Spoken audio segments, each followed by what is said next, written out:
again by Benning. Darnell Nurse left it in the corner, gets up center.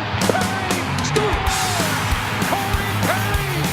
Ilya able to shake away from Solani and skip it away to Solani around in front. Score! Teemu Solani with the steal. Three of the fans want one. Score! Off the floor! On the board! Paul Kariya!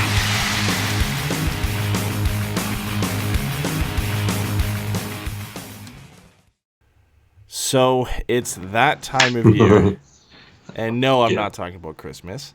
It is almost World Junior season.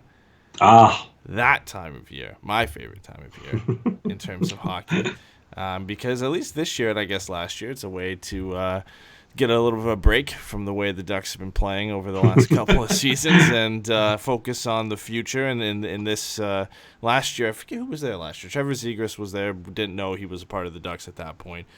Lucas Dostal was there. I'm trying to remember if there were any other Ducks there. Was Maxime Comtois was there last year, I think? Because that was the whole Did he play? media thing. Yeah. So he was there. But anyway, this year it's official. Trevor Zegras is there. And Lucas Dostal is back for the Czechs. Was it Troy Terry there? Troy Terry was there a couple years ago, I think. Okay. I don't think because last year, maybe he was there last year. Yeah, he played with the Ducks full time pretty much last year. So I don't think he was eligible. That's right. Yeah. Anyways, it's that time of year, so it's coming up in 3 days. Obviously, there's this thing called Christmas first that we have to deal with before we can get to World Juniors. But stupid Jesus, I hear you, Ed. Yeah, I know what you mean. But if you wanna look forward to the future of Ducks hockey and get away maybe from some of the way they've been playing this year, arguably, I guess you could argue right now Lucas Dostal is jumping up to one of the Ducks' top prospects. But Trevor Zegras for sure is their number one prospect, and Lucas Dostal is up there. So if you want to watch two of the brightest Ducks prospects play, then you can either cheer for the U.S. or cheer for the hometown Czech Republic. I'll be cheering for both of those guys individually, but I can't bring myself to cheer for the U.S. Your Canadianness won't allow it. I'm wearing, you can't see because you don't get to see the video, but I'm wearing a Team Canada jersey right now. And you are wearing a shirt that says Greece but has a UK flag on it. So, yeah. Just there. I always love wearing this, mostly because it's not people telling me it's wrong. It's most people just staring at it and then second guessing if they're wrong. Like they go like, that's not the flag, is it? Greece, but like I'll be having a conversation, I could just see the wheels turn and they're like, I don't know if I should tell him because I don't want to seem stupid. Does he know? Does he know, or am I in the wrong did he here? Get that in Greece? It's not Greece. Did he pay for that? So I love this sweatshirt. All right. Anyway, we'll get into World Junior talk a little bit later down the road because there's some updates on obviously who made it and who didn't. But we have a couple games to talk about. The Ducks had a back-to-back in New York. They faced the Islanders on Saturday night, and they faced the Rangers on Sunday night. The Islanders game went a bit better than the Rangers one did, and for obvious reasons that we'll get to in a bit. But in that game against the Islanders, the Ducks win 6-5 in a shootout. I think, describes this game pretty well because it was back and forth for most of the game. There was really no comebacks in this one. I don't think did a team ever have a 2-goal lead in this game? I don't think they did. I don't think so. I think it kind of went back and forth. It was like score one, the other team scores two, and then we score one, and they score one, and then we score two, and then they score one. But yeah, it was definitely a shootout and a weird one because you wouldn't think that from the Islanders being so stingy defensively for most of the season. Yeah, it's not their MO to allow, well, I guess technically only 5 goals against, but and I think it was Varlamov in this game, but Varlamov and Greiss have been very good for the Islanders this year, and obviously Matt Barzal and Anders Lee were front and center for the Islanders in this one as well. But a couple good things for the Ducks. Maxime Comtois scored another power play goal for the Ducks. Power play's kind of cooled off a bit from that hot start in December, but it's still sitting around, I think, 22-23% in the month of December, which is miles better than the below 10% it was for most of the season. So can't complain about that. Sam Carrick scores a shorty, second career NHL goal. Been a little bit of a wait for him. Nice to see him get on the board and contributing, especially with Derek Grant out. Carrick is essentially filling that role right now, so for him to get on the score sheet is helping us kind of get over that gap that Derek Grant that injury has forced. So Yeah, same. It's like now, at least in that game, it's like all of a sudden, now we got a little bit of offense going, and then we can't really do anything on defense or goaltending. Just it's like, when are we going to get things to just sync up all the time? Doesn't seem like it's going to happen. I also have an update. I don't know if for anybody listening to the show before, you might have seen Coach Bombay in our chat occasionally, or we've mentioned him at times. He's our friend Shane on Twitter. His gripe about our show is we always go live during the Packers games, and apparently we've done it again. Oh, really? What's The today? Packers, Monday? Packers Monday. Yeah, They're playing the only Vikings. Monday night football game. There's only one game on in the NFL tonight. It just happens to be the Packers. So. Well, in our defense, we couldn't do it Saturday or Sunday because we're not trying to do it at the same time Ducks games are on, and not doing it tomorrow night or, Secretly, the we've guy you always hate, just been Jesus' scheduling birthday. our games around Packers games. That's just the way. I guess it's true then. All right, well, let's just roll with it. Yeah, why not? Henrique, nice falling pass to Jakob Silfverberg. That goal was originally reviewed for goaltender interference. The Ehlers and Hayward both kind of thought it was actually going to get called back. I thought it was a good goal in the end, but a nice play by Adam Henrique, who's all of a sudden heating up again, which is desperately needed with Ryan Getzlaf missing this game and the game against the Rangers due to illness. Yeah. I mean, we're starting to get a little. The one thing I thought we were doing pretty well on was some of that center depth with some of the wings kind of hit or missing there. So if you don't have Getzlaf there, then you start to kind of like, oh boy, we're in trouble. But Henrique, Steele's doing well, and then we're also missing Grant, and so it's just like kind of missing those guys. You're gonna have to find goals somewhere, and Henrique's done all right. I mean, he was cold earlier on, but he's got goals here and there a little bit now, and he's obviously getting a little bit more time and a lot more responsibility with Getzlaf being down. And Cam keeps scoring. We talked about him being on pace for a career year. He ends up scoring in this one. I think he's on pace for 16 goals now in the season, which almost, I don't want to say it obliterates his career high because I think it was 11 in his rookie year. But it's a pretty significant increase for a defenseman to score 5 more goals than your career high to kind of sit right in that upper echelon of goal scoring by defensemen. Not many guys hit 20, so to even kind of scratch the surface of hitting a 20-goal season is pretty impressive for Cam. And he's doing it, what is he now, 28? Turning 28, 27, 28 this year. So yeah, it's 27, I think. Yeah. Pretty late on to have a breakout year, your second best, or your best year since your rookie season, but we'll take it. I mean, not many positive this year, but Cam Fowler's breakout, if you want to call it that, has definitely been one of them. Yeah, it's good. I mean, if you want to try and compare it to like where everyone is like putting like your Erik Karlssons and things like that, I mean, where does he stand next to that and kind of go like, okay, well, he's definitely doing better than that because I think without knowing exactly what Karlsson is doing, I think Cam has more goals, at least probably not more points, just because. No, but I mean he's never been an offensive defenseman. I mean you look at the guys in the past who routinely scored 20 goals. Mike Green was one of those guys. Nowadays it's guys like Dougie Hamilton, Brent Burns who seem to always either get close to 20 goals or surpass it as defensemen. So not many guys do it. Usually it's anywhere between 1 to 5 guys a season. From the blue line that scored 20 goals. So for Cam to get anywhere close to that is a big plus for the Ducks. The only guy to even really get close to that recently, I think Lindholm had 13 last year or the year before that, so which was surprising to look at that at the end of the year and see he was at that number because he's not a guy you kind of label as a goal-scoring defenseman. But a big step forward from Cam, especially a guy who's been in the center of trade rumors for the Ducks for really the past 4 or 5 years. And they've been solid goals too. It's like most of the goals that come in, I can just think of a few of them that have come in where he just kind of comes in as that last guy, gets it, and then picks his spot. And so when someone's doing that, it kind of feels there's like a lot of confidence in it. It's not necessarily he's taking it going like, okay, I haven't had much success scoring, so I'm gonna maybe try and look for that extra pass. And he just gets it, measures it, and takes a shot. So he's been rushing into play a whole lot more, which has definitely been helpful and kind of plays to his style a bit better. So it's good to see him kind of get in that rush, be that third or fourth guy in sometimes, and then just kind of pick his spot. And he's got an accurate shot. He showed it against Varlamov with that high glove side shot. Yeah, and all of a sudden the Ducks are good in shootouts again. And they have their ace back. Were they ever? I don't remember when they were good. Yeah, I guess for the first time they are now good at shootouts. That's correct. But Silfverberg's back that to coach being from Aikens. Yeah, I guess. I mean, Silver's back to being a shootout ace, but he's doing it differently. He's actually kind of. Well, I can't classify it as a deke. Instead of shooting forehand, he's literally just shooting with the backhand. So he's just switched handedness on the way he's going to shoot. But it's always been Silverberg, the MO for him in the shootout is he comes down and just picks a top corner.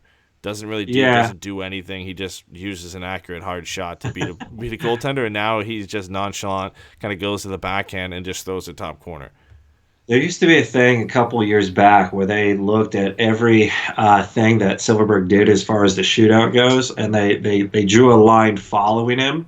And I think like in all of one season, he did like, I don't know, like 8 or 9 shots, and it was the exact same path where he picked it up, where he hit the blue line, where he kind of came in, and where he shot it. And it was always forehand, far side glove, and he did it like 9 times in a row. And it was just like it was like 6 or 7 of them too.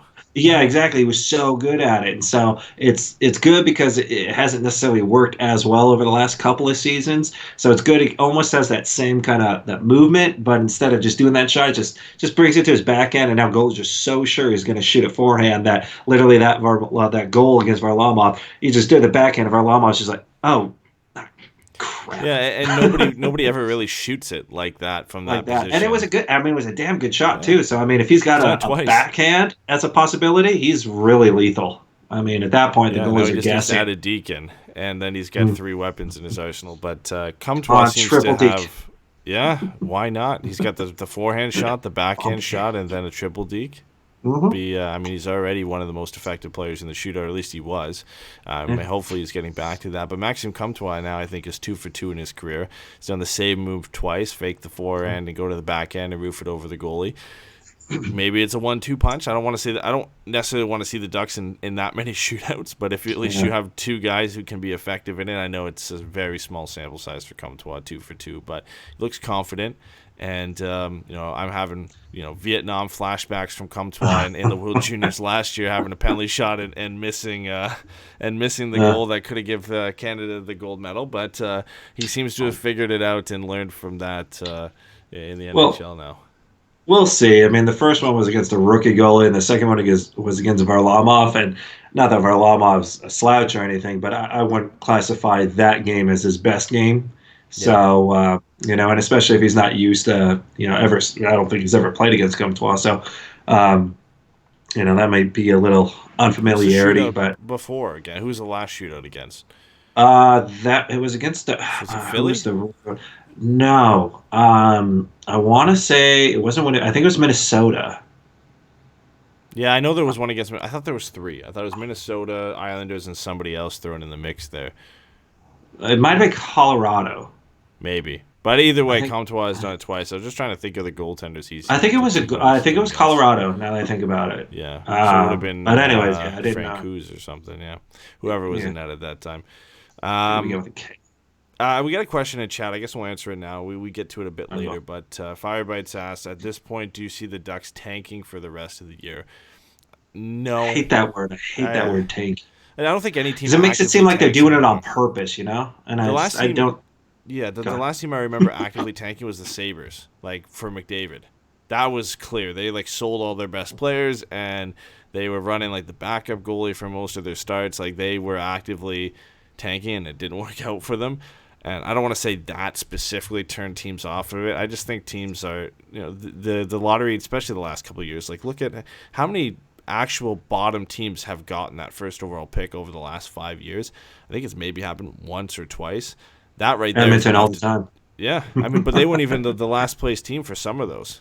They weren't even the dead last, and they ended up moving up. So I just think, I don't think front office staff are kind of going for that now. The odds are against you.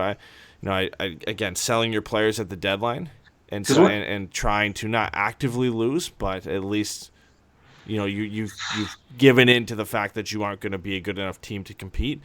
You can call that tanking if you want. I mean, it does the same effect as you're selling off players who aren't going to help you now to try and get a better shot at a higher draft pick.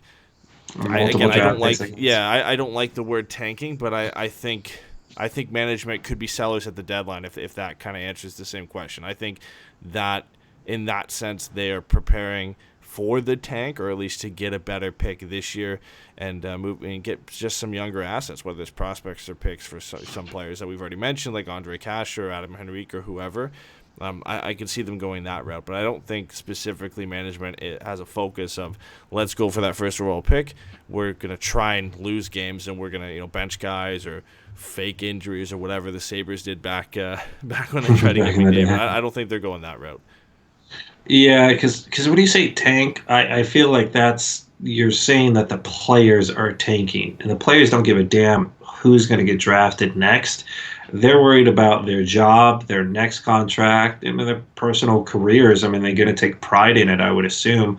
Maybe management would hope and it'd be nice, for a future to maybe be a little bad and go there, but they're still got to put players out there, and whatever players they put out there are still going to want to play and succeed. And a coach isn't going to sit there, especially Dallas Eakins, go out because this is quite possibly his last chance at coaching if it doesn't go so red hot. So I don't think he's looking to bench players that might give him a chance to win in the hopes that down the road they get a draft pick that might make an impact at some point.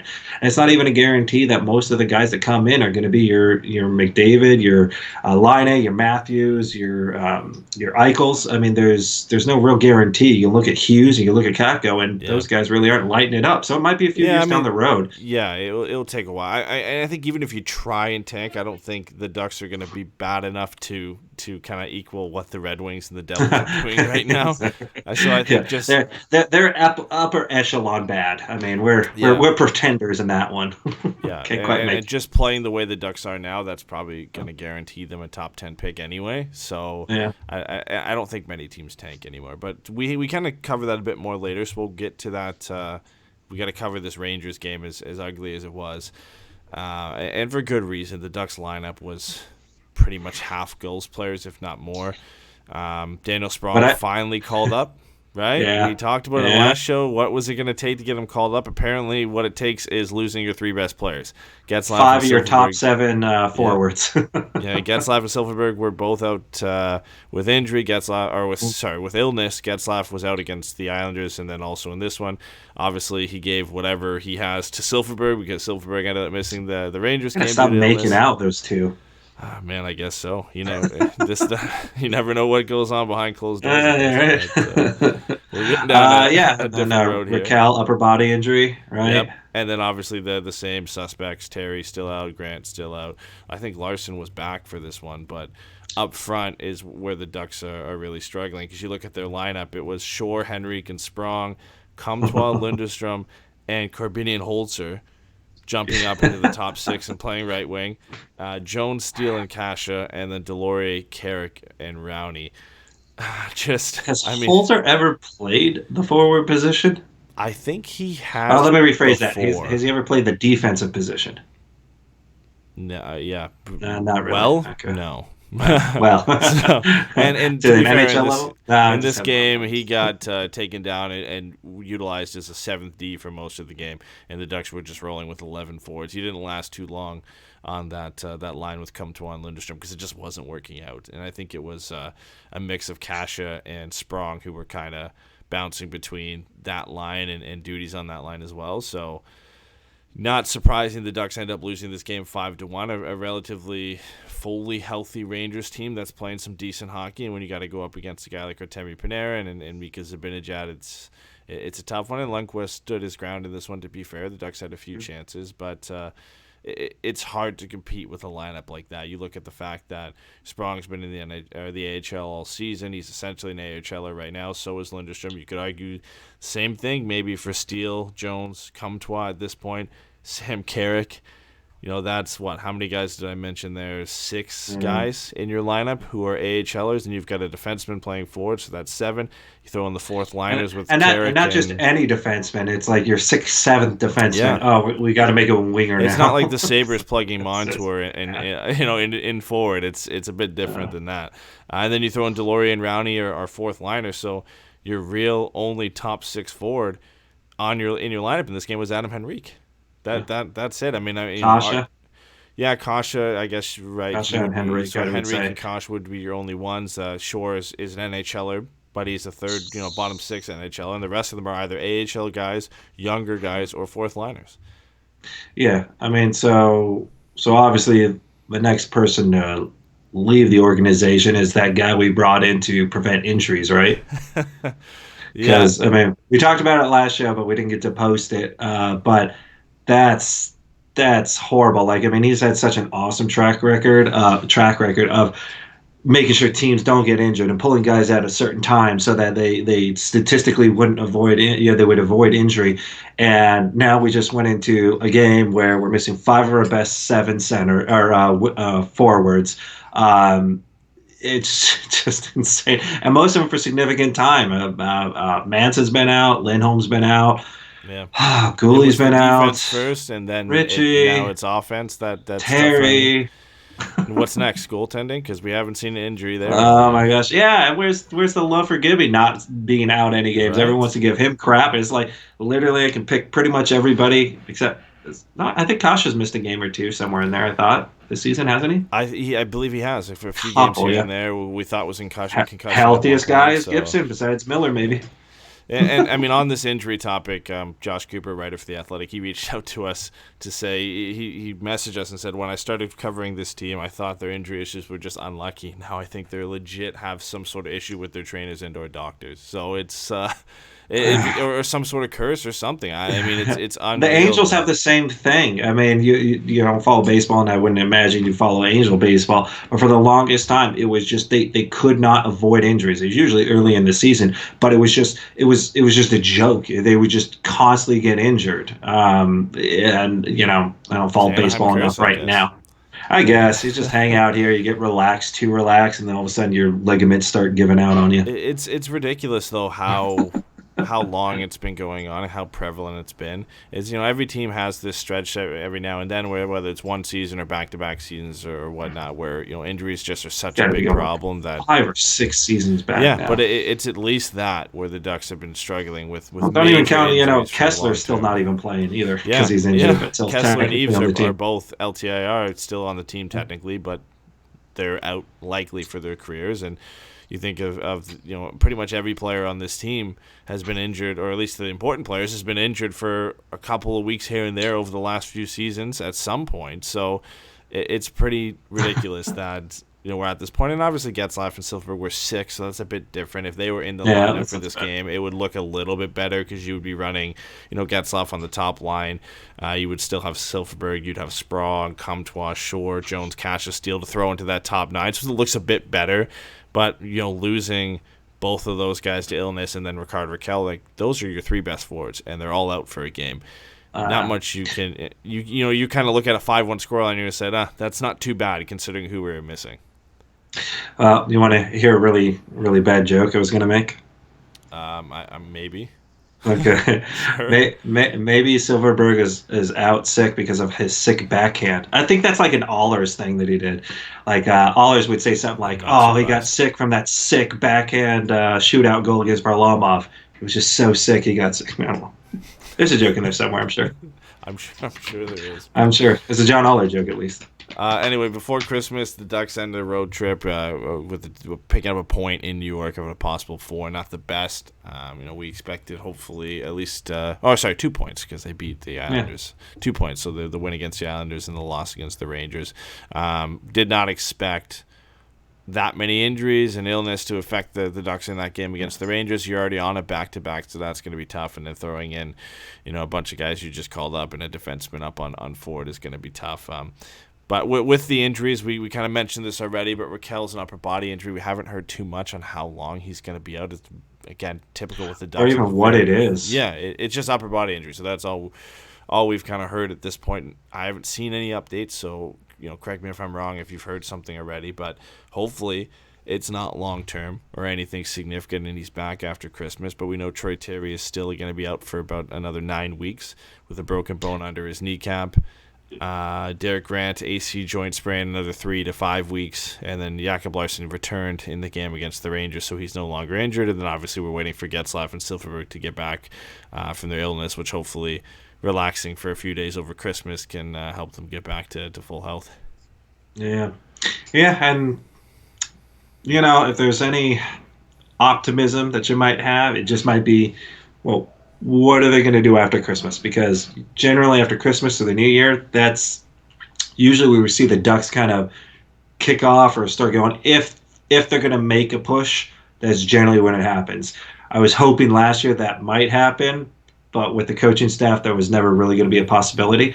So we'll see exactly where this kind of goes from here. But I mean, that's at this point, that's all you can hope for. Everyone, get better, get back here, and we'll see where we go from here.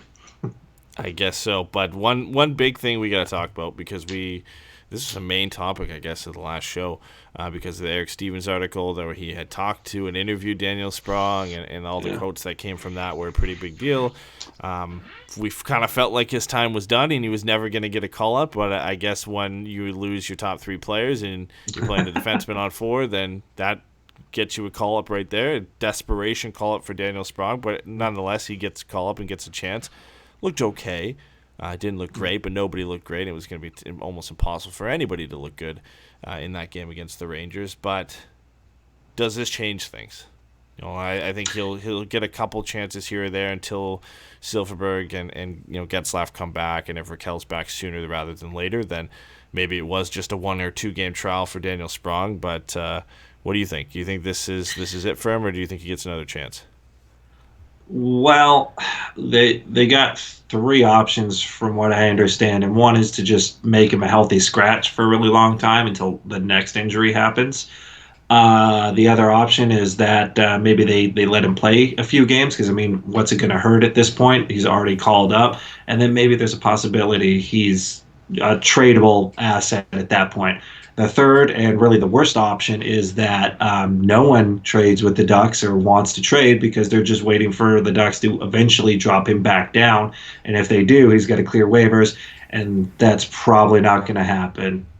So they end up getting cleared through waivers. He'll get picked up by somebody, I would imagine. So the Ducks are kind of in a tight spot. They really did not want to bring him up. But they already had to put Holzer as a winger. And at that point, I don't think they're trying to make too many defensemen try and play wing at that point. So they were kind of stuck with what they had to do. So now he's here, and now he's probably, I won't say problem, but now it's, well, what do you do with him? Because it's either you rest him or sit him and just make him do practices, and what good is that? And that's going to have a disgruntled player. So give him a shot. Let him play a few games. If he can't prove to be an offensive help, or he's just still really bad defensively, or choosing the wrong times to be really great offensively, and it costs the team, then maybe you just let him go, or you just trade him for a low draft pick, because I think that's about it. He's either going to make the team and be consistently helping the team, or he's traded. Whether it's for a 7th round or nothing. Yeah, I'm trying to check I know somebody was tweeting, but I couldn't remember who it was. But there's some sort of eligibility for Sprong right now since he was called up, where he doesn't have to go through waivers if he's sent back down before a certain time period. I don't exactly remember who it was. I think, here, let me see. It says... Does it have something to do with the holiday break? Because I know they can't make trades. No. There's a trade freeze. It doesn't have anything to do with that. So I think it has to do with the fact that he cleared waivers before. So they get one more chance? Yeah, so apparently once you clear waivers, you have 10 games or 30 days cumulatively on the NHL roster before you need them again. So Sprong would be, after the game he played, would be on the roster for 1 game and however many days it's been since he got called up. So they have plenty of time. So when he got called up before the last game, so about 2 days ago. So he's got about 27. That's probably why they did it, because they had 2 guys out with the flu, and now those guys are going to get the whole holiday break to get over it and get back, and then Sprong goes back to San Diego. That's probably how it goes. Yeah, credit to Firebits in our chat for bringing that up. It's 30 nice. days and or 10 games. So since he cleared waivers, it was almost a good thing that he cleared waivers. Well, then he could stick around for a little bit, yeah, for a while too. Just try and see, until I don't know, maybe Derek Grant's a little bit closer or something like that. If they don't lose him. Though. This is because you've cleared waivers. They send him back down. I can't see him bring him back up unless they're all in on him. He's got about 4 or 5 games, I think, they'll give him a leash there and see how he does.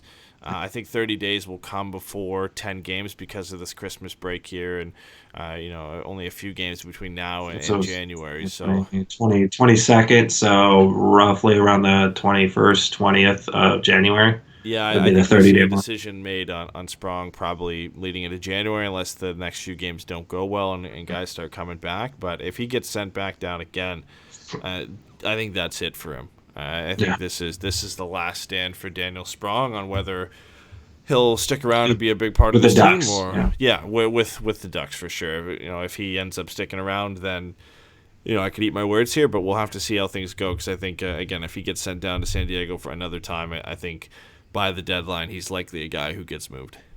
Yeah. All right, let's move on from Sprong and talk. Since our last show, if you're listening to this now and you're wondering where the hell have we been, well, we did record a show. We were live. What was it?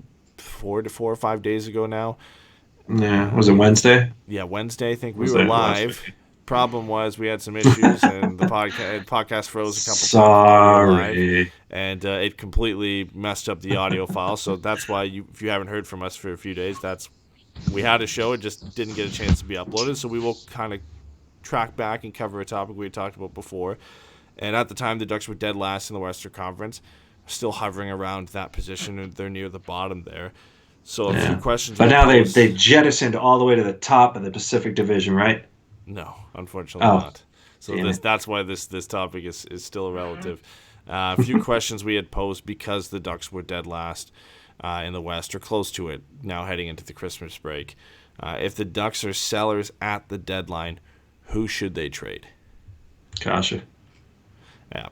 Andre Kasha, I think, is one of them. I think because the rumors before and the fact he hasn't used well. Yeah, I think the only big thing here with Andre Kasha is you're selling low at this point. And is it worth it to sell low when you still have him under contract and maybe keep him? And I think at the draft, even if the season doesn't go well for Kasha, I think you get more at the draft than you do at the deadline. And I don't think that's one you need to rush unless the right deal comes across. I think if they do get the right deal, I think he is a guy that can be moved. And I think Bob Murray, as we saw with the Justin Falk deal that fell apart, he's willing to include him on deals that can help the team, or if teams are interested in him. But I've kind of changed my stance on that one a bit. I feel like it is more of a draft trade if it was to get done. I think you get better assets at the draft than you would at the deadline. I don't think from a Ducks perspective there's two ways. It depends the team you're trading with. Now, if it's a trade deadline acquisition thing, they can get Kasha at a relatively cheap price as far as their salary cap hit goes. And if they're really savvy on his underlying numbers and his play drive, that might be something. Well, his numbers haven't quite hit, but he's on Anaheim and he's doing really great. You change the scenery, all of a sudden those pucks start going in, and he could really help our team and be that diamond in the rough, or we might pay for it, especially if like some big names get moved around and all of a sudden those big names are gone. Maybe they look at that. Whereas if you go to the draft, there's a little bit more time. They're not so under the gun. They can really kind of think through about how they want to do it. And then maybe it's, well, I don't know, now he's injury prone and there's this and that. And, now we got to look long term on it. So I still feel he's a good asset, even though his numbers aren't quite hitting. I think teams will go like, well, Anaheim's not really hitting on all cylinders. So, maybe he's just stuck in there because his underlying numbers look good. Gabrunson, I think, has always been just, we had to get somebody. Got him, and there's no way we're going to really hold on to that unless all of a sudden he makes our defensive core just all that much better, and it really hasn't come to fruition at this point. So I would think, even though he's got a longer contract, he's a bigger guy, and I think he's somebody that has played well enough and maybe adds a little bit of that 5-6 defenseman with a little bit of tenacity that teams might be willing to. I'll give you this to give me that sort of deal, and maybe we get more of a draft pick out of him than anything. So I think those are probably my two big picks to kind of move on from this point. Or Ryan Miller if a team needs a backup. Could, yeah. I think Ryan Miller one all depends if he wants to move or not. I think the interesting thing for Andre Kasha is obviously the injury thing is a negative against him in any trade value. And if teams, I think some teams will shy away because of that, and because a lot of them have been concussions. But on the other hand, just because the offense isn't there for Ondrej Kase, he does a lot of things away from the puck, which teams will love and which is proven that teams do love. And the underlying numbers show that he is a great play driver and very good in his own end as well. And it's just as we've kind of named him, or as Ducks fans named him, the Energizer Bunny, he just does everything when he's on the ice. So that will appeal to a lot of teams, even though the offense isn't there. And it is kind of a change of scenery, a reclamation project, whatever you want to call it, where they might. And it can be a short-term experiment too, just like we get him for the rest of this season and playoffs. Hopefully, it provides, and then after that, you kind of reevaluate where you are. And that's appealing to a lot of teams where you don't have to pay that much, especially at the deadline, because the cap will be less. You're basically paying nothing to bring Ondrej Kase into your team this year and hoping he can maybe spark your offense or at least provide some sort of energy. I think that's proven. I think the only reason teams would kind of shy away or try and ask for less is because of the injury history, and obviously he's been injured a couple times this year already, so that might scare some teams away. But I think it all depends on who's available, right? Like Ondrej Kase's name could shoot up, and he could be the second or third or fourth best goal scorer available at the deadline, and if some of the bigger names go that end up going, then the Ducks might be able to get a better price for him at the deadline than they would at the draft. I think. The only way this gets done, though, is if Bob Murray gets a deal he's looking for or one he really likes. I don't think he's actively shopping Ondrej Kase. Yeah, I think the deal that he would like would be a really good right-handed defenseman prospect. So not necessarily someone that has to come in the lineup right now, but someone to put in the system that might be making the team soon. But, a high-end prospect and then probably a draft pick on top of it. So something and a conditional draft pick. So like if Kase gets injured, then the draft pick becomes a little bit less, and then that might make teams be, okay, we're giving up a future right-handed shot for a guy who might, kick us into the playoffs and even higher throughout the playoffs. And if he gets injured, we haven't lost a really high draft pick out of it. I feel like that could probably work. I got flamed for suggesting that we might get Charlie McAvoy in a trade. Yeah, that's a little steep, I think, at this point. That didn't go over well. Brett brings up a good point. He says he can see this year and next year's deadline being a bit slow because of the expansion coming up. We kind of saw that a bit when Vegas came into the league, that bigger deals weren't necessarily happening because teams were preparing or had the roster set or close to set to make sure they could protect who they wanted to protect at the deadline. So a team adding Ondrej Kase would likely have to protect him, I believe, if they wanted to keep him. So they would have to make sure that he's not taking up another spot or that they're going to lose him for nothing if they do want to bring him back. So that could also limit your suitors, where a team who already has their set forwards doesn't want to go out and get another forward that they could lose for nothing and give up significant assets for. So that's going to be, that with the injury history could potentially limit a few teams off that list that could be interested. Let's move on to another question. What makes them better than last year? Because right now the record says they weren't. But there are some signs, I think, that show they are at least playing better hockey. So what do you think makes them better than last year, if anything? Let's see, this team.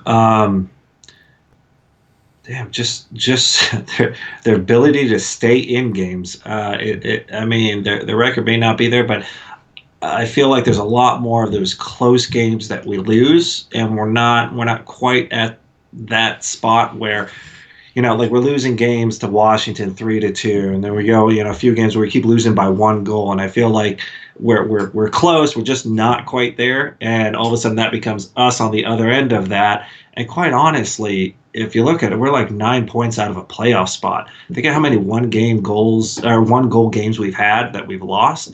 And especially if we started earlier in the season with that 1-3-1 power play, how many more power play goals kind of put us over there? So we're not that distant. Whereas last year at this time, even if we were similar distance away, I'm like, there's no way we're catching that. We're only living on goaltending. Now we're not living on goaltending. And although I wish goaltending was kind of back at that level, last year's goaltending with this year's style of play, we're in a completely different conversation. Oh, we're in a playoff spot. They aren't hitting at the same cylinder. So it's like this one was good, this one was bad, this one's better, this one's worse, and we just need to get here. If we can just get here, we're good. So this team's far more capable of staying in games, battling through games, and deserve wins. And sometimes they're not happening, and there's inconsistencies, and that's with a younger team. But last year was unwatchable. Yeah, Just horrible hockey. Firebites kind of brings that up in our chat here. He says they seem to be playing. Even while losing, they seem to be trying this year. Last year, it seems the team gave up on the coach. And I think that was a sentiment from a lot of Ducks fans last year. It just looks like they're trying this year. And the style of hockey is better. It's more exciting to watch. There's goal scoring is still an offense. issue. There's some offense. Yeah, but we've seen the guys that were supposed to score goals and supposed to contribute to the offense, and Getzlaf, Silfberg, and Raquel have better years, which is something we didn't see from them last year. Fowler. Yeah, Fowler's having a better year, and you could chalk a lot of that up to the system and the coach that's in place now. And I think the big reason it's hard to tell if they're better than last year record-wise is because of the goaltending. And I think that transitions into our next topic pretty nicely, because the topic I have here is what's wrong with the goaltending this year. And if you look at the numbers through 37 games this year, the Ducks are averaging as a team 31.5 shots against, which last year they were averaging 34.7 shots against per game. So defensively, in just shots per game or shots against per game, it's a bit better. When you look at high danger chances against and scoring chances against, expected goals for, Corsi for, shot attempts against, the Ducks, I'm not going to list off every number, but if you go to Natural Stat Trick, you can look at the difference, and the Ducks are a better team defensively in front of their goaltenders this year than last year, and you could say significantly better, because they were so bad in front of their goaltenders last year that they've made improvements. Whole team. Yeah, and by no means are they a top 10 team in this league in terms of just team defense in front of their goaltenders, but they are significantly better than they were last year. But the big problem comes in just goaltender performance this year. And if you look at the numbers for John Gibson through 37 team games so far, his record is 11-14-2, 2.88 goals against average, and a .907 save percentage. At last year, through 37 games, 15-10-4, 2.54 goals against average, and a .926 save percentage. And it's not just John Gibson, because you go to Ryan Miller this year, 4-4-2, 3.21 goals against average, and a .901 save percentage. And last year, 7-4-2, 2.71 goals against average, and a .922 save percentage. So big difference in terms of performance through the team's first 37 games this year and last year. Yeah, and I think it's going to obviously the goaltending numbers are down, but I also think that what they were doing last year might have spoiled a lot of fans into thinking that, that's our average. I mean, if the team's bad and the goalie's like this, if the team's better, the goalie should be even better. And you would hope that might happen, but at the same time, it was about half I'd say two-thirds of an amazing, unprecedented season for the amount of high-quality danger chances that Gibson was turning away and Miller to that point. That's unsustainable. You can't do that. I mean, if it happens, you just go, well, all right, let's go get lottery tickets, because we're lucking out here. It does not happen like that, and so to expect it season in and season out is a false sense of a security blanket. They're not there to just bail you out at every single turn. Some of them are going to get in. Shooters are better. Shooters are quicker. Teams are getting a lot better at bringing in third, fourth guys to being a little bit more patient. And you hope the goalie at this point, because you can look across the board, most goalies that were just stellar last year, Bobrovsky, Vasilevsky, horrible numbers. Price, horrible numbers. All of a sudden, like the ins and out guys that you didn't see too often, Varlamov. I mean, he's just now in a system where all of a sudden he's really good. And Kemper's doing, amazing in Arizona. And it's just like guys that weren't all that good all of a sudden are starting to do good. And I think it's a little bit of a defensive posture of certain teams, the commitment for the entire team to play defense. And the Ducks right now, not that they don't have a commitment to defense, you got a lot of young players and a lot of young forwards. And now forwards have to be so instrumental in how the team plays defensively that a lot of times it's the third or fourth guy that comes in that ends up scoring the goal. It's not necessarily the breakaway or the 2-on-1, although that seems to be happening a lot too. So the goaltending numbers aren't great, but there's kind of a reason behind it, and I think everyone's expectation was, okay, we're going to be tops And it's like, oh, we're not top, so what the hell's wrong with them? They're screwing up. Yeah, That's not the expectations case. were already high. I mean, the Ducks A little bit arguably high. had the They'll best spoil goalie. Yeah, they had the best goalie duo last year, right? In the NHL, and I think expectation was it was going to be there again, and I think obviously they've. I don't want to say they've fallen off the face of the earth, but the numbers are very different from where they finished last year and where they're at this point. And I think that big difference is what's scaring fans off a little bit. But they're not the only ones, right? You mentioned a couple there, and Bobrovsky and Vasilevsky, who are routinely Vezina favorites year in and year out, and Bobrovsky in a new team struggling a bit, he's actually started turning things around, and As the team has. Yeah, his numbers over the last 6 or 7 starts for him have been very, very good, back to kind of his standard. Vasilevsky's slowly kind of started to turn things around. Same for Carey Price, and for some of these top goalies, and I think that comes with the territory. I mean, every player has bad stretches here and there. With goaltenders, it's a bit more noticeable because they're the only guy back there. They're the only, usually, starting goaltender of the quality of John Gibson, Bobrovsky, and Vasilevsky. Headlines are a bit more on them when they're struggling than it is, say, for a player like Rickard Rakell or Jakob Silfverberg. So you kind of notice it a bit more, and especially the season John Gibson had last year. I think eventually he's going to turn the corner here and have a stretch just like Bobrovsky is having now, where he's 6 or 7 starts, he's just lights out, and that kind of bumps his numbers back up to what his career average would be.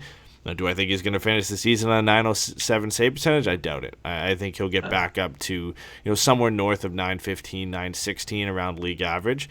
And during that time, if the Ducks are playing the way they are, they should probably win more games if John Gibson gets back to playing the way or even close to the way he was last year, and the type of play we know he's capable of. So it's just a down year, unfortunately, and it's tough for the Ducks because that was the strength of theirs last year and something they relied on. And if they had that goaltending this year, you could argue they'd have 6 to 10 more points right now in some of these close games and different games that they've played this year where goaltending could have pushed them in a couple points in their favor, and that would put them close to a playoff spot. Do I think they're a playoff team?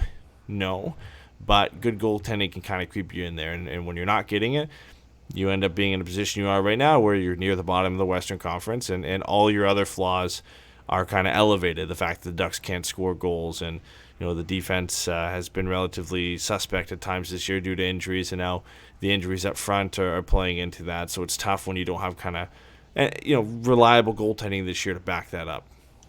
Yeah, and just to kind of put a cap on it there, it's just most people don't necessarily understand goaltending or what it takes or how goalies have to play. And so when you don't understand something and it's a singular person that is in charge of that, that's where you get a lot of that focus, like, oh, he should have stopped that, even though you don't necessarily know why he didn't save it or what else was going on in the play.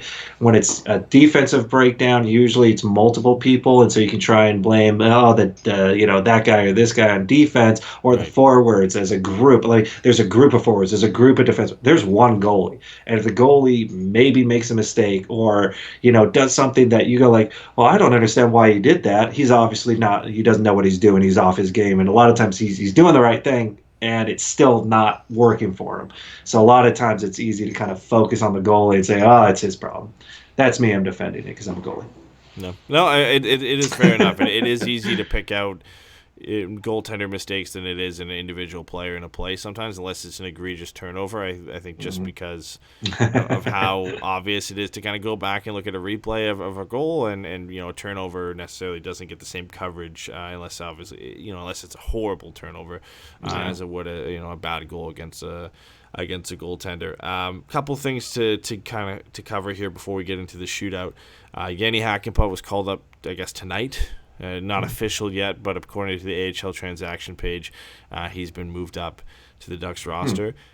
I hope he gets another shot. It would be nice. He wasn't a big signing, but he was one of the more intriguing ones in the offseason.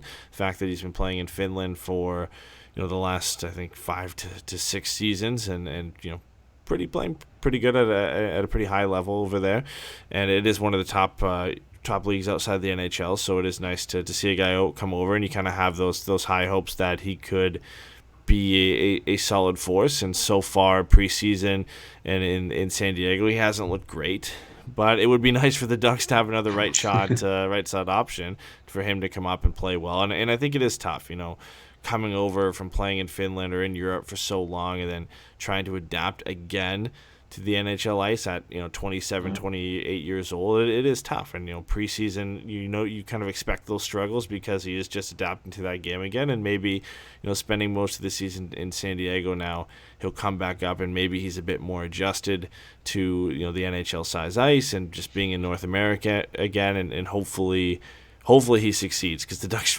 desperately need some help on right defense right now. Yeah, I mean, when you start looking at with Manson, just yeah, it's been tough couple games for him.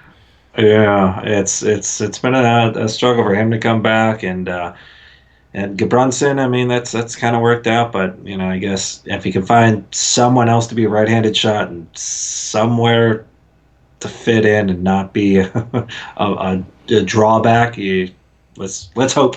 Yeah, let's hope, because Holtzer's playing forward right now, and it's Manson and Gudbranson show. Still no call-up for Chris Weidman, which is surprising.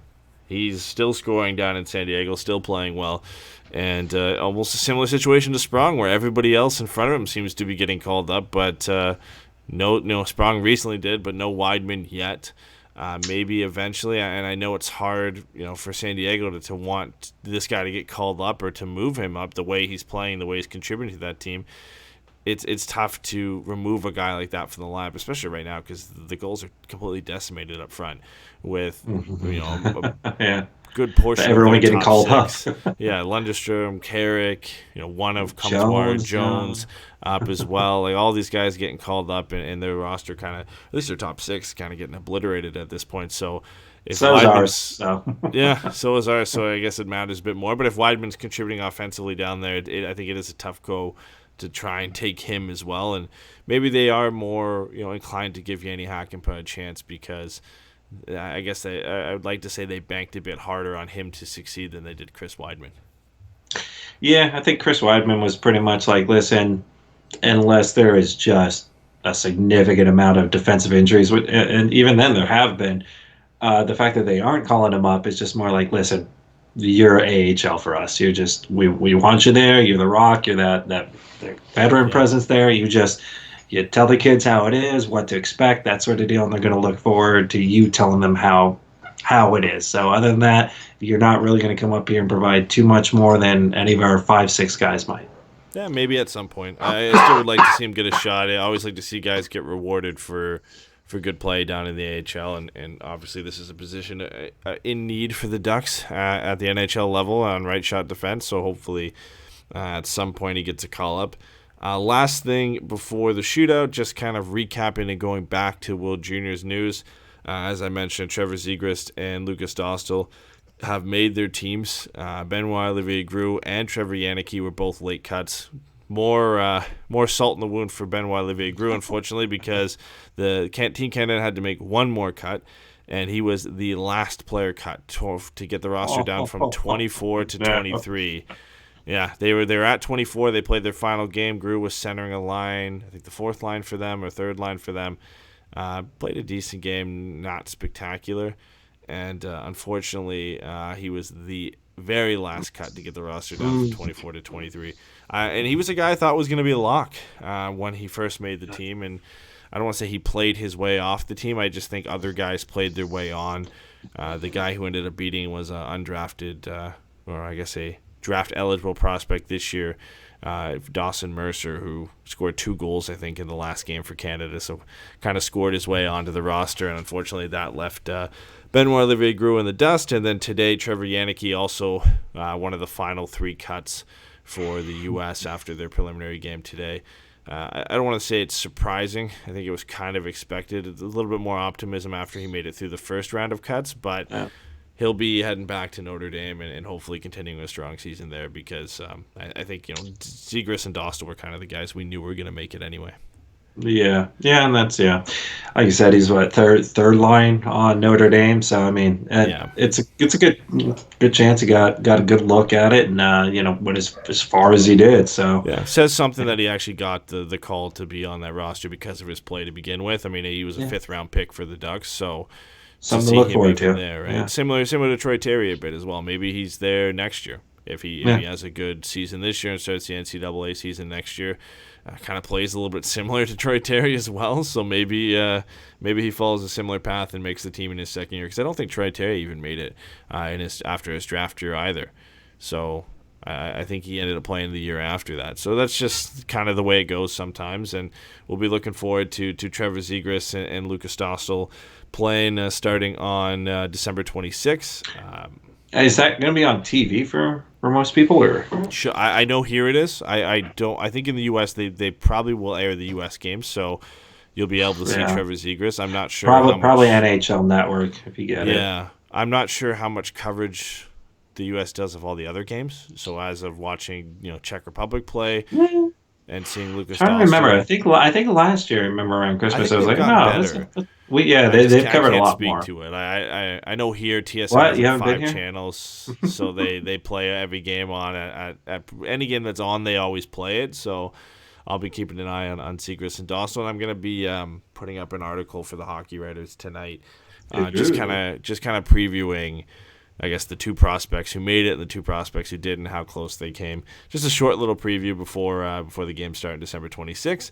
But let's get into the shootout, because we missed it on the last podcast, which I guess doesn't matter because that doesn't really matter. Get posted anyway. But it's the shootout brought to you by Cool Hockey, where we kind of bring up some of the hottest topics in the NHL right now.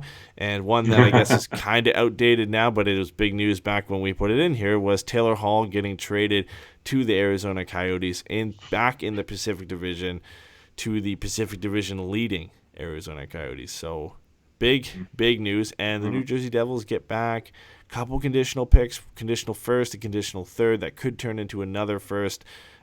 Kevin Ball, Nate Schnarr, and I'm forgetting the third guy. He was another prospect they got. But decent haul for a pure rental. And New Jersey, a haul for a haul?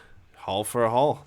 Not a great haul. I had, I was kind of down on what New Jersey got, but I guess as a pure rental, no contract signed, that's I guess what you can expect as a first round pick, a decent collection of prospects, and another conditional third that could turn to a first if he re-signs with Arizona Coyotes. Yeah, I think it was pretty obvious Hall was not going to re-sign with New Jersey. I felt even though they got a lot of stuff in the offseason to really kind of convince him to stay, that start was just, the death punch right there. So I felt like he was like, all right, this team's out of it. I don't care if you got Wayne Simmons, you got PK Subban, and we got Hughes. It's just, this team's just down. And if he wasn't going to resign and stay in New Jersey, then whatever they could get for him was all money, because it was all a lost cause. They weren't going to do. All that would do is keeping Hall was maybe going to actually bump them up in the standings, which means a worse draft pick. So why not get rid of him, retool that whole prospect, the draft picks, hopefully get an even lower seed to possibly even get a first-round draft pick again, and see where it goes from there. So when you look at it as a pure, we weren't going to re-sign this dude, so it's either lose him or get a bunch of draft picks and prospects. I feel it was the best thing New Jersey could have done, and it was a great move for the Coyotes, because their biggest problem last year was not their defense or their goaltending, it was their offense. And they added a Kessel in the offseason, and now they're adding arguably one of the top 10, I would say not playmaking forwards, but, self-driving forwards, someone who can just do something with no one around them. And hopefully that translates to, they kind of bumps them up, in my opinion, as one of the better teams in the Pacific Division. They're a little bit more legitimate now. Yeah, and I think it's 3 points in 3 games for Taylor Hall. Scored his first goal the other night, and I think the hope for the Coyotes is that putting him in a line with Phil Kessel also gets Phil Kessel going. Yeah, he's been a little slow. Kind of a rocky start for him. I mean, both of these guys, Hall and Kessel, are former 90-point guys within the last couple of years, and Kessel really hasn't brought that over to Arizona so far. And I think the hope is Taylor Hall gets a bounce back. And right now I don't think he'd finish at 90 points. He'd have to play very, very well over a point per game for the Coyotes to hit that. But he's in the right division for it. Yeah, exactly. I mean, he's going to be playing against some fairly weak teams in San Jose and LA and Anaheim on occasion, and the Oilers, who are decent, but defensively and I guess in net they're very inconsistent. So he's got some teams that he can definitely feast on. Calgary's another one, Vancouver as well. So pretty much every team in the Pacific there is some issues in net or issues defensively where Taylor Hall and Phil Kessel could create some sort of partnership with each other. The only thing I think, if I was New Jersey, I still kind of think you could have got more at the deadline. And there's a bit of a risk in waiting and hoping and seeing. I think they liked the package they were going to get from Arizona, and they didn't want to take that risk that they wouldn't get anything better at the deadline. Paul gets injured again because wasn't he injured a whole lot last year? You can't sit him all the way until February, so there is that risk as well that he gets injured, then you can't trade him. So there's a lot of risk involved there, but I feel like they could have gotten more at the deadline from a desperate team looking to get there. But then somebody made the kind of counter argument to that is some of these teams that are willing to get him now, maybe they're out of it come February. There's no it's not possible to say that Arizona could be out of the playoff picture come February if they didn't get Taylor Hall. Yeah, I mean, there's two other thoughts I would think from a New Jersey perspective. Obviously, we're not in New Jersey or New Jersey Devils management, so we wouldn't really know exactly what they're being told. But there's a lot of teams that are maybe surprising themselves and go like, wow, we haven't been here before. Wow, we got a real good shot. Wow, let's really just go for it. I mean, Columbus could have been sellers, and they're like, no, we got a chance to actually do something. We're just going to hold on to these guys and work out that great. But I mean, so from a New Jersey perspective, they knew it was done, and they'd be kind of in a, I guess a less advantageous spot, especially if Hall got injured. And then the other point is I think they were pretty damn close to making the trade with Florida. Yep. And they were so just I guess in that moment ready to just move on and let's get this out, let's get that, and then it just. Whatever it was, he sat for 2 games, and then they couldn't make it happen. They're like, I think in their mind, it's like, all right, we have moved on. So let's just find something. Yeah. I think Florida wasn't willing to bring him in and pay the assets if they couldn't sign him to an extension. And Taylor Hall and his agent at this point aren't even willing to discuss. He's going to test free agency. So he'll get more money. He wants to pick and choose. It makes sense for Taylor Hall personally as a player to wait to free agency and test the market there, where he's going to be the star of free agency, the big fish in free agency, where some team is going to pay him way more money than he would get an extension with Arizona or Florida right now. I mean, both of those teams are pretty close to the cap. Would have made any deal, a lot more difficult to try and get him out. And I think the big thing for him this year is just to play somewhere, play well.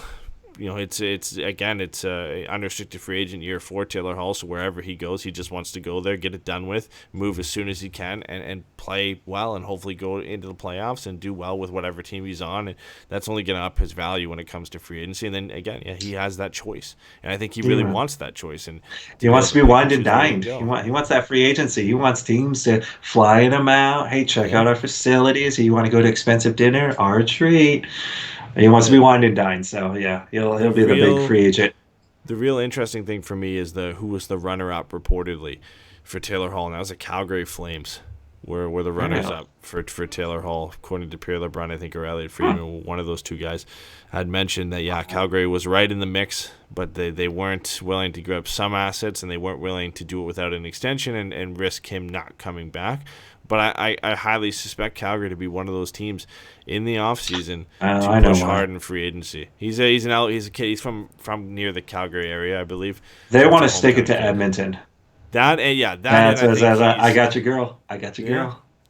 She's happy here. That has something to maybe do with it, but I also believe. I mean, they feel like they have a real good shot of signing this guy to a long-term contract because family plays into it, where they can be like, you'll be able to play close to where you grew up, close to where your family lives. And I believe, I don't know for sure, but I believe he was a Flames fan growing up, so they got that whole John Tavares thing working for them there, so it's possible. I think he just wants to win. I mean, I think that's I can't remember if where I heard it, but I heard it was like he's just more interested in winning at this point. So I think it's similar to who's that one who went to who went to Nashville in the offseason? Duchesne, where he's just like he at least in his mind he thinks he's on a team that's going to win. Like he's ready to win, and that's what he wants to do. And obviously he's going to get big player bucks, but he's going to be a little bit more in charge of exactly where he's played, where he's been handcuffed, where he's had to play in Edmonton, then gets traded for peanuts, and plays in New Jersey, has a Hart Trophy to show for it, and then just made the playoffs one year in his whole career, I think, something like that. Yeah. And so, I mean, he'll get a little taste of it, I think, in Arizona, at least in getting the playoffs. But I think at this point, he's arguably past halfway through his career. So I think at this point, it's like, I want the money, but I also want to play for a team that's going to compete. So Yeah, fair enough. Maybe it's Calgary, maybe it's not. I don't know. He watched Panarin get paid and also get to pick which team he wanted to go to in the Rangers. So I feel like he wants to kind of go the same route there. Brett asked, are Arizona the real deal or is the Pacific Division that weak? I think it's both. Yes. I think they're a really good team. Yes. I think they're a really good team because defensively they've had a lot of guys step up. Ekman Larsson's been good. Jacob Chychrun has really stepped up. Goligoski's been good. So they're kind of just decently okay on defense, but then you add a player like Taylor Hall, and then you get just a goaltending duo of Kemper and Ronta, who that could be the best goaltender duo in the NHL. Yeah, except Kemper's on IR now. After giving up 7 goals, and Ronta's been good. Ronta's good. Ronta's great. But Kemper kind of took it from him. So, it depends how long Kemper's out. I haven't heard officially. The only reason I know he's on the IR is because he's on my fantasy team. So we'll see where it goes. But when they brought in Hall, I think that was the first game where they gave up like 7 goals or something like that. Or they lost. It was a giant shootout. It was like insane. So we'll see. It's. Arizona can be good if they just stick to their defense and their goaltending, and then Hall ignites Kessel, and that was the biggest problem earlier. Like we already said, it was just their offense wasn't there. If they can do that, then they're good, and they're in a crappy division to make it work. Even Vegas isn't doing good, and Edmonton's floundering away right now. So it's kind of their division to take at this point. Speaking of shootout type games, did you see the score between Toronto and Carolina today? Was it 8-5 or something? 8-7, I think was the 8-7. final. 8-7, way off. I think, or 8-6 was the final.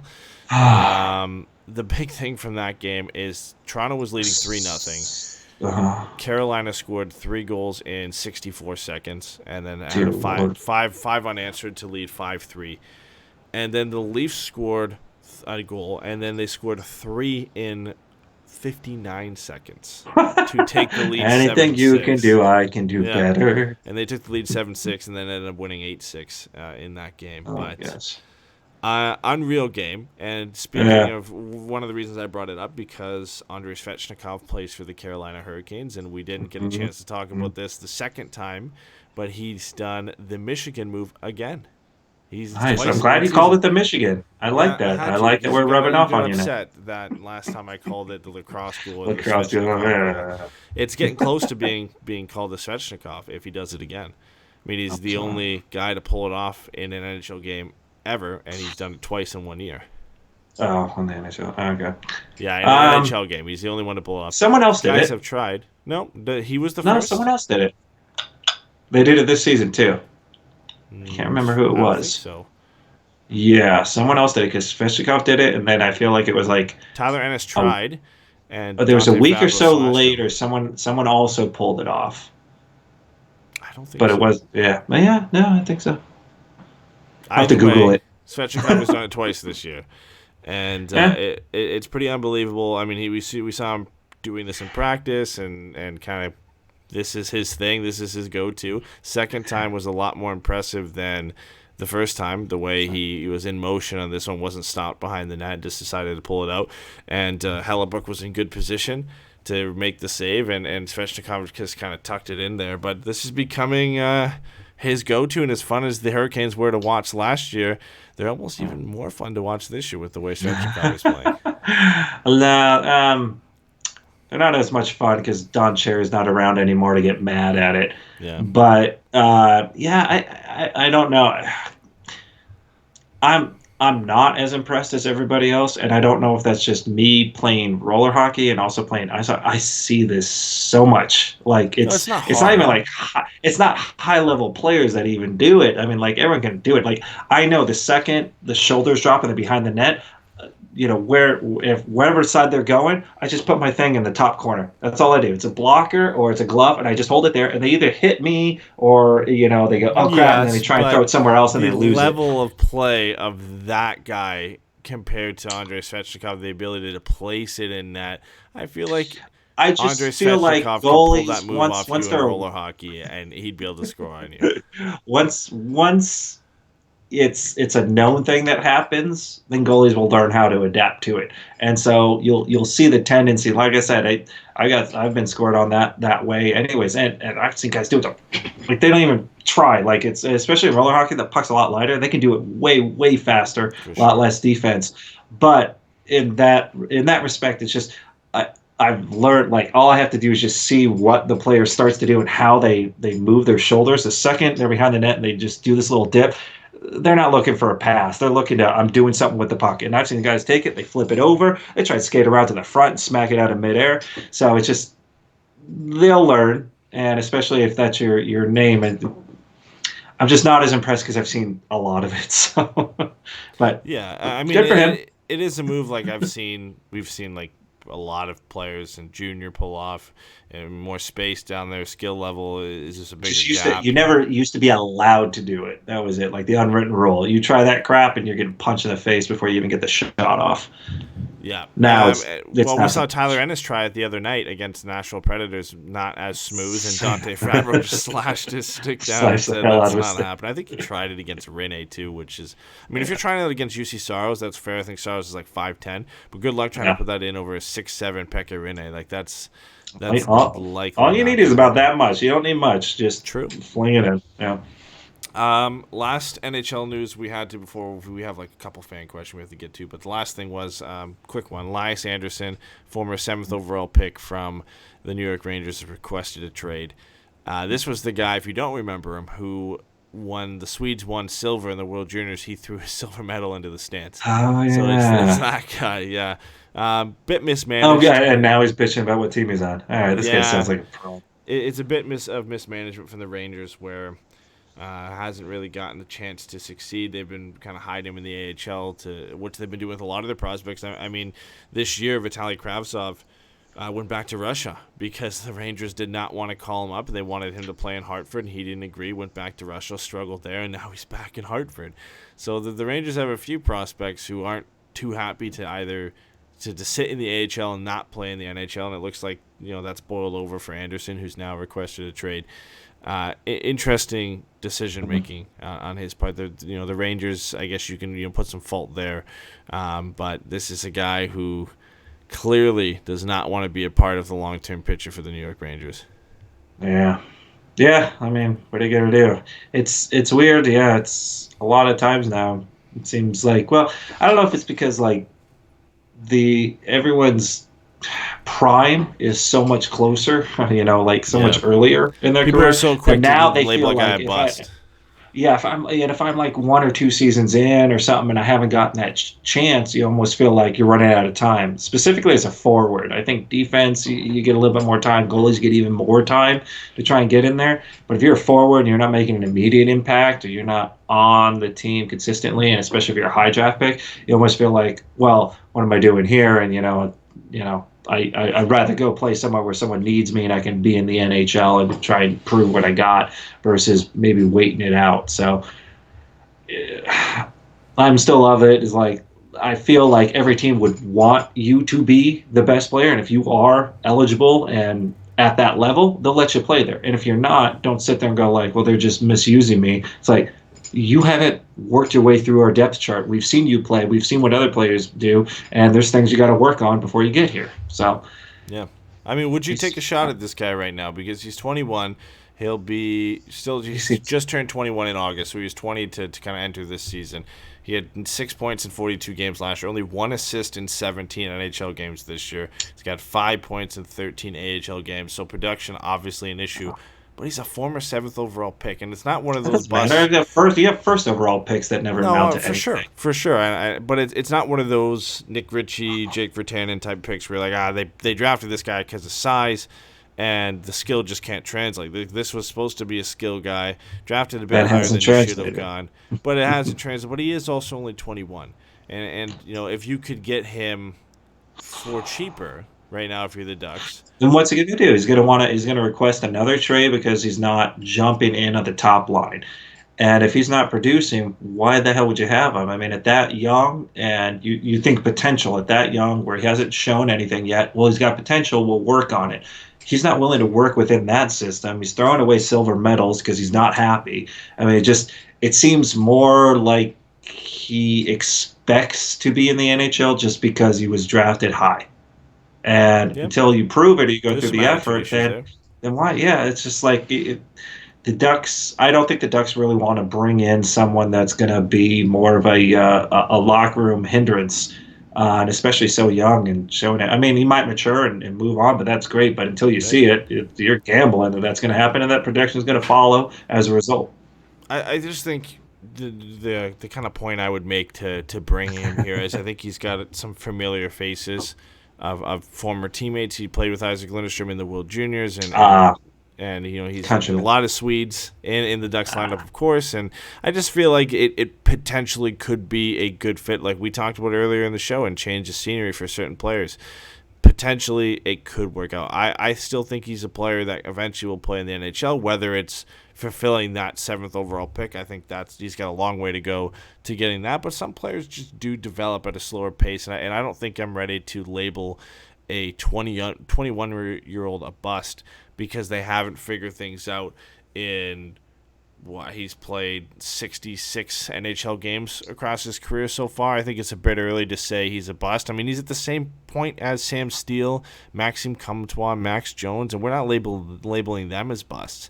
But they're also not requesting trades or throwing silver medals into the crowd. No, for sure. But we've had players do that in the past, and they've moved to a different team, and that's been worked out, and they felt more comfortable.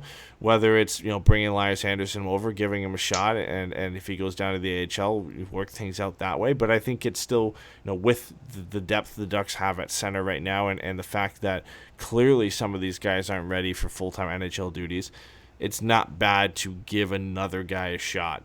If you can get him for cheap, I mean, if you get him for a 3rd-round pick, that's a 4th-round pick, go for it. I don't think the Rangers are going to do that. I don't think they're going to turn over a 7th overall pick for a 3rd or 4th round guy. Right now, they have no leverage at all. This guy is not reporting to Hartford. He's not playing. They have to trade him because he's not playing. Just let him sit. I mean, they could do a Steve Yzerman with Jonathan Drouin and let him sit. Or what the Islanders have done with Josh Hosang, where Josh Hosang hasn't reported to Bridgeport for the entire season, was in Toronto, and finally just reported again because the Islanders won the battle. And they said, we're just not going to trade you. You can sit out until your contract expires, and then nobody's going to take you. So if you want to play in the NHL again, you got to come back. So the Rangers could do that. They very well could. But, I think they're in a position to do it. They are. They have no leverage. We got Kakko. He's better. He can play, and he doesn't have an attitude They've got problem. guys like Philip Hedl, who were drafted after Elias Anderson, who's playing in the NHL and doing well. So just as much as the Rangers have no leverage in terms of teams coming to them and wanting to give certain assets for him, Elias Anderson has no leverage at all on the Rangers. He can't force them to trade him. He can just not play and decide how long he wants to sit out, right? So, and there's instances in the past where players who've sat out have gotten traded right away, and I just named 2 in Drouin and Hosang, who are recent, who sat out and didn't necessarily pay off for them. Eventually, it paid off for Drouin in getting traded to the Montreal Canadiens, but he sat out for a very long time before eventually re-reporting back to Syracuse and playing. And Hosang is the most recent one, and he still hasn't been traded. And I believe he is playing for Bridgeport right now. So we'll see. We'll see if that happens. We already went over an hour 15, as we always do. So last question I want to wrap it up with, because I feel like it is a wrap-up question. We got it on Instagram from, if I can find the name, Derek Russell. He said, what do you expect from the Ducks for the next 3 to 4 seasons? Very broad Very Yeah. broad question. So let's summarize it like this: do you see how competitive do you see the Ducks in 3 to 4 years? Do you see them being playoff team, out of the playoffs, division winners, conference winners, Stanley Cup contenders? Where do you see them? I have an unrealistic optimism about this season still, that there's a chance that they can still sneak into not a division spot, that'd be a tall order unless Edmonton really drops off and Calgary and Vancouver really kind of stumble along the way. The Ducks got to get their game together, and they definitely got to get out of that injury bug that seems to plague them all the time. They just don't have the personnel anymore to battle through it. The system is good. The players are good and can be great under this system. It just hasn't come to fruition yet, and I think a lot of that is younger players and learning the consistency as a part of the game.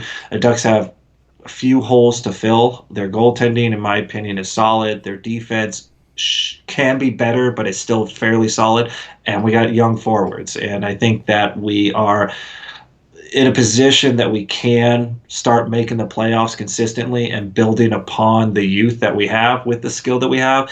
We need a breakout player that we have not gotten yet. And when or where that happens, I'm not sure specifically. If we're also going to have an expansion draft and throws a whole wrench into the other plan.